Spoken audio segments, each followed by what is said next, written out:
Hey guys, welcome back to my channel. I'm finally doing a part 2 to my infant eczema experience video that I posted last July. Now, I had left off telling you guys that the month before in June, when my son was 10 months old, he had tried an egg for the first time and had a bad reaction where we ended up at the hospital. So I'm going to kind of pick up where I left off in the first video. And he got referred to an allergist and saw him in August when he was a year old, and he was tested for an egg allergy, which they confirmed, yes, he did have a severe egg allergy, and due to the eczema and the severity of the egg, they tested him for peanuts. Now, just to go back to the eczema for a second, you can tell by the pictures that he has great looking skin right now.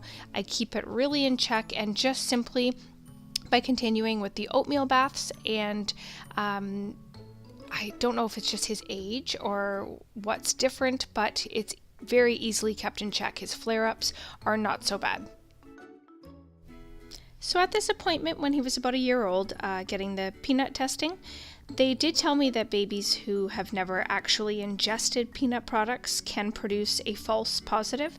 So they sent me for him to get a blood test to confirm whether or not, and unfortunately that blood test did confirm that he is in fact allergic to peanuts as well. So then I had an appointment where I brought a muffin that had an egg baked in it. I brought that in for a skin test because baked eggs sometimes, for the person with the egg allergy, are tolerable because of particular proteins that break down during the baking process. But for my son, he still produced a positive result, so we talked about doing an oral food challenge. Now, as for the peanuts, I did get some information from my allergist about peanut desensitization. He does have an allergy clinic that does this, only we're going to wait until the month before my son turns 2. He'll have a blood test done to confirm he is still in fact allergic to peanuts, and if he is, then we will start the process around the age of 2. So I'll leave a link below if you want more information on that.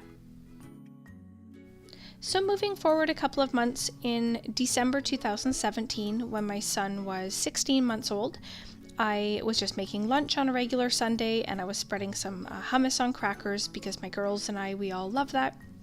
And I gave it to my son, and I'm not really considering that he'd never had that before, but there wasn't any reason I wouldn't give it to him. So he enjoyed that, and I went back into the kitchen to get some more hummus and crackers, and when I came out and looked at him in the high chair, my heart sunk. His lips were enormous, his face didn't look like his. I immediately took him out of the high chair and I looked at the side of his face and I could see the hives starting, and so I got his EpiPen. And although I never thought I would have to use it, I used the EpiPen in the side of his leg, and immediately the swelling in his lips started to go down. But at that point we had already called 911 because we had been told before, if you ever see the swelling of the lips, eyes, face, anyways, and you have to use your EpiPen, you always follow up with calling 911. So we went to the hospital, and he did have that face flushing, and he continued to get a couple more hives on his body. His hands were very, very itchy, and I actually just wanted to say this picture here was taken after the EpiPen, and so his lips had gone down considerably. So this swelling here is nothing compared to what it was, but I was trying to monitor if it was in fact getting better by taking a couple pictures here and there. So but at the hospital, they did give him a steroid type medication to open everything up again, and they were very good at monitoring him for the next, I think, about 5 to 6 hours. But it was so very scary because at that point we didn't know if it was the chickpeas, or I didn't know anyway until we went back to the allergist the following month in January, where they did another skin type test like they did with the eggs and the peanuts to check if it was chickpeas or sesame. So it ended up being confirmed that it was in fact sesame. Now with the sesame allergy, unfortunately, this is just something he's going to have to live with. I don't get the impression it is a common allergy to outgrow, but we're learning, because I mean, on every cracker and bread item you can possibly think of, it always says may contain sesame. So it is what it is, but at least we know now. And so now I will tell you a bit about the oral food challenge for the egg. An oral food challenge is done at a hospital where they can be medically supervised, and what it is giving the person with an allergy very tiny increments of that food, and they do it very safe and very slowly. So I took some pictures here just to monitor what my son's face was looking like before we started, so that I could try to keep up with if there was any changes. Now they do begin with a piece even smaller than that top one. It literally is called a pinch, and they pinch off a piece of muffin. And then this was what the designated hopeful schedule was supposed to be. And they really were hopeful. They really thought we would get through this. And it was unfortunate that he was given a pinch. And obviously he's kind of just in his diaper, because we need to see if he breaks out into any kind of hives or if there's any changes. But after that one literal pinch of muffin, you can probably hardly even see it, there was one little hive, and, it's questionable, was that, from him playing on the floor, was it something else? But we can't ignore the fact that we were doing an oral food challenge with an item that he is allergic to. So we had that cautious as they were, muffin, which they both times were a struggle to give for that little hive to disappear. Before these two little red marks appeared again, they did not even jump into the larger crumbs, but they were definitely new and not there before. So at that point, they said, let's wait another hour and try, and they did go away. So we tried one more small, tiny piece, bigger than a pinch, but smaller than that top piece. So he had that little crumb, and again, he did fight taking it. He screamed and cried. He didn't know why we were giving this to him, which was very sad.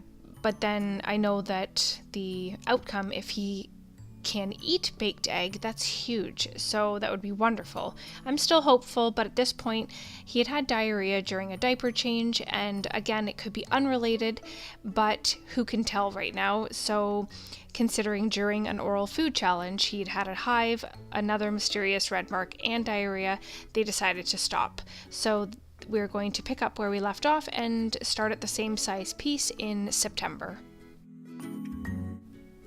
Now, one thing I was told at this oral food challenge was to try and relax, and they did recognize that that's hard when that's your baby, but she had said, don't be afraid to introduce new foods. Make sure he tries fish, make sure he tries soy, and, that is why you have EpiPens.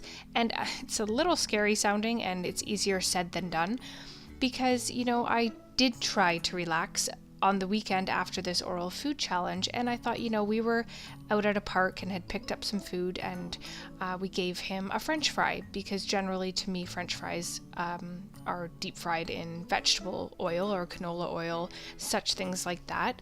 And so she had talked earlier about giving him sort of anxiety, and my other kids' anxiety over these allergies if we continue to be act a certain way. So we gave him the fry, and honestly, within minutes, he looked like this. He was so flush, and I know my husband and I, we wanted to think, maybe he's a little warm, it's a sunny day, but he was wearing a hat, and none of my other kids were red at all. And it was that define, you see the line between his ear and his cheek, that I thought this reminded me of the egg and the sesame, where it was that face flushing. So as he got redder and redder, we knew we needed to leave the park and go home. I thought I wanted to give him Benadryl, because it didn't seem like there was any need for the EpiPen at this point, because he wasn't swelling anywhere and he wasn't having difficulty breathing. But he was starting to scratch his hands really badly once we were driving home, and he had a very sad, like he was trying not to cry. So I knew he definitely was uncomfortable and in pain and knew there was something wrong. So I gave the Benadryl, and then I gave him a bath. So the purpose of the bath was to wash off any of the park that may have been irritating him, as well as I knew he had been scratching his back in the car, which you can see has all red lines everywhere. And the other was to monitor him before he went for a nap to make sure the Benadryl had kicked in, and literally by the time he went for his nap, he had no redness anywhere. So basically, I'm going to leave it here. This is where we're at with life, living with 3 known food allergies and eczema, and I am trying my best not to cause unnecessary anxiety in my son or my other children, but at the same time, I can't be naive or neglectful in any way, and I need to keep him safe and healthy. So I would appreciate any comments or suggestions that you want to leave below, as well as if you have any questions for me, I'll do my best to answer. Thanks for watching.